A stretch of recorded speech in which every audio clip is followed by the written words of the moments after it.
नमस्कार. माझं नाव गोपाल दत्तात्रय मापारी, मुक्काम दापुरी, तालुका रिसोड, जिल्हा वाशिम.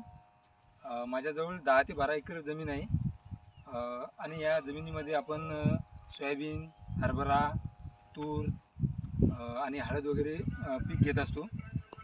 तर आम्हाला कृषी विज्ञान केंद्र करडा यांच्यामार्फत हवामानाबद्दल चांगलीच माहिती व्हॉट्सॲपमार्फत माहिती मिळते.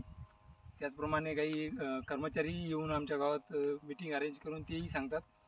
तर हवामानाचा आम्हाला एकच फायदा होतो की बुवा आता 8 दिवसांनी हवामान कसं होईल कसं राहील याचा अंदाज, म्हणजे आपल्याला काय पेस्टिसाईड वापरायची शेतामध्ये काय नाही याचा एक अंदाज घेऊन आपण फवारण्या वगैरे चांगल्या करू शकतो.